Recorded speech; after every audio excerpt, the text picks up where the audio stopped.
making a U-shaped ramen bowl. There are two kinds of ramen bowls that most chefs like, the U shape and the V shape.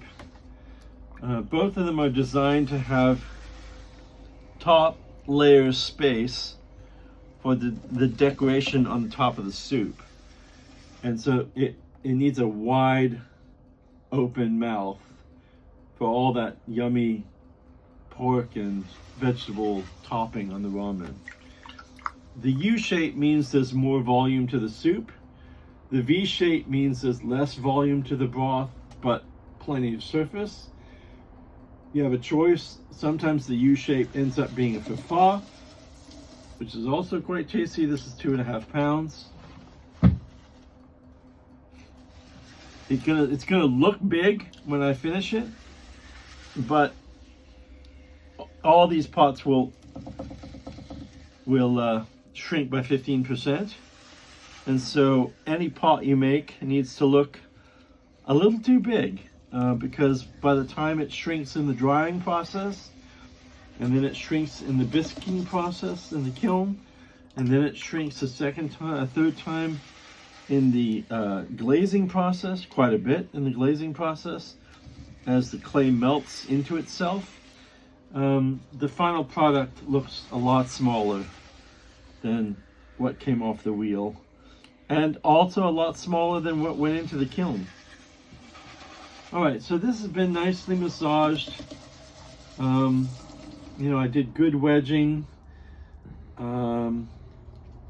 I didn't need to do a whole lot of wheel wedging on this one. Confident that the wedging was good. Now I've got my sort of mushroom shape. It's tucked in a bit here for the pole. It's got a bulge here.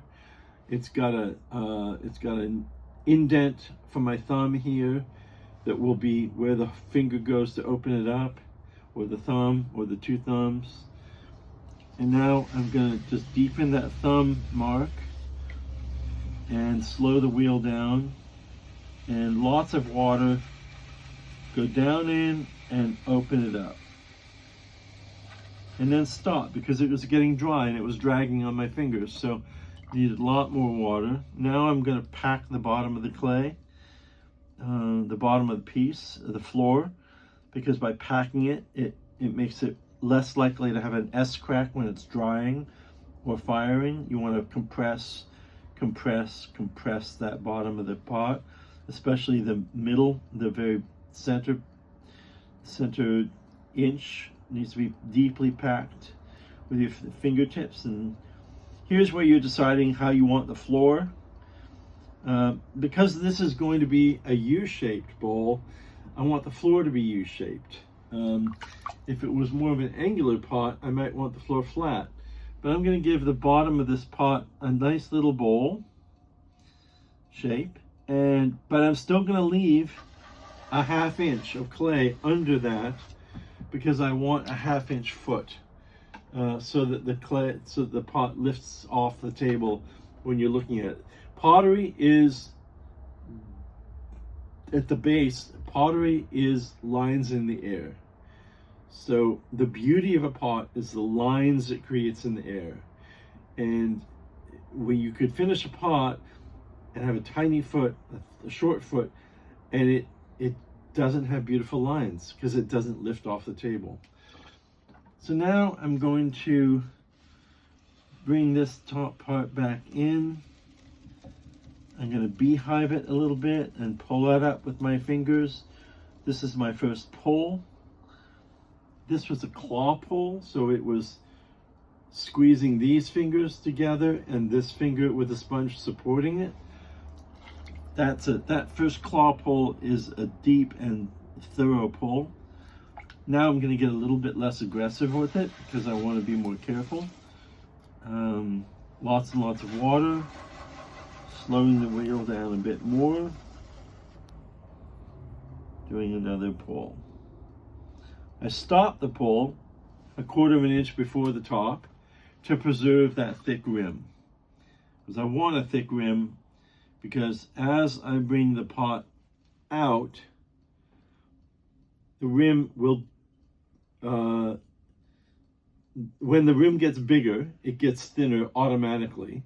And if it's thin to start with, you end up with a paper thin rim at the end, and the paper thin rim will crack and chip in use. So now I'm going to do another pull. Now I'm using my first finger on my right hand and my first finger on my left hand, and I'm squeezing the clay this way. So this thumb is anchored on this thumb. Two hands are almost never apart on a pot unless it's really big. And so the two hands become one machine, one tool with the sponge.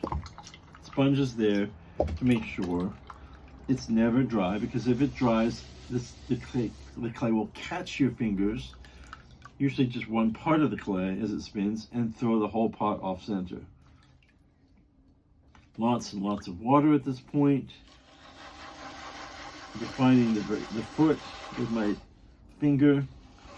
And now another pull. I'm slowing the wheel down a little bit.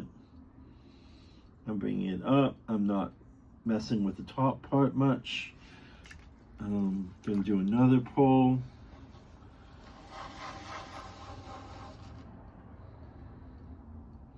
Now I'm starting to bow the inside out a bit. So I'm pressing with my internal finger and my external finger is guiding. I'm not touching the rim because the rim's going to thin out automatically as it gets bigger. It's just a math problem.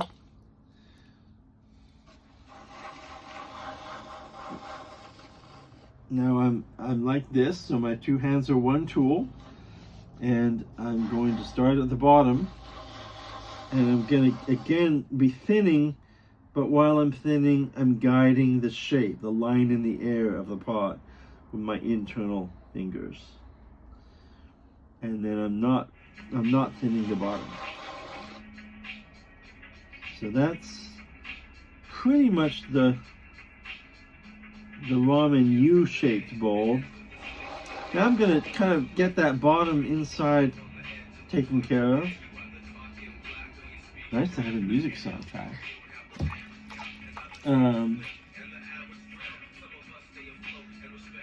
Saves me some time. So I'm going to get the inside shape the way I want it. Again, I continue to bow out the inside to make it the shape I want. I'm going to make the top 2 or 3 inches straight so that it's a nice bowl. It's going to give the top a little tuck in, just so that when you're carrying the soup, it's not sloshing out of the bowl.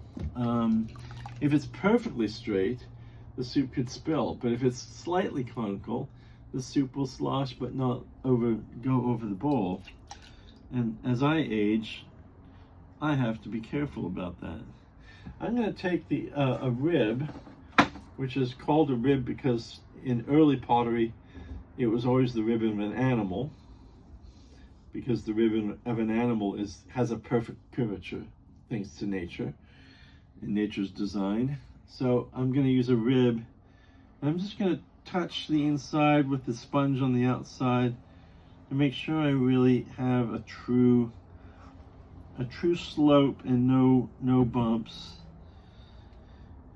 And then because this is a bowl that holds liquid and not a plate that uses a knife and a fork, I'm going to go ahead and use my finger at the end with a little water.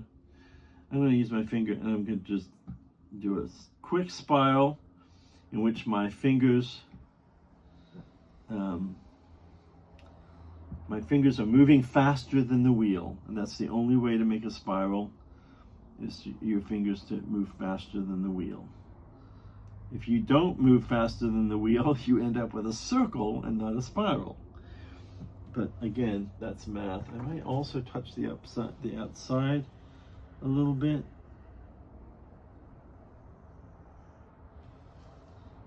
Because I lost my confidence. Then I need to sort of bend over and look. Sometimes I have to close one eye to look, to make sure that the line in the air is perfect, or as perfect as I want it to be. And because I'm not sipping out of the bowl, except for the last cup of liquid, I'm not going to chamois this. Partly because I don't think I need to, and partly because I can't remember where I put my chamois. Now I'm going to take this tool and I'm going to dig into the very bottom and create a little tiny foot. I'm definitely going to trim this later, but that'll give me a start. And then I'm going to get all this slurry off the wheel back, because that slurry will slow down the drying process, which I don't want at this point. It can dry, it's a solid form, it can dry as fast as I want it to, but as to this, I will dry it slightly leather hard. When it's solid, I will flip it so the rim is on the bat, and it will dry more evenly. Otherwise the top dries faster than the bottom. And then when it's upside down, I'll trim the foot with a loop tool, very much like a lathe. The last step, of course, is for this part is to cut it off the wheel, but not remove it from the bat, because the bat, by lifting it off the bat with the bat, it means that I am not going to jeopardize the shape of the bowl. And that's the making of a large U-shaped ramen bowl. Imagine that this will become smaller. So this will become this, and this is about the size of a ramen bowl. Also, really good water bowl. Also, extremely good for snacks.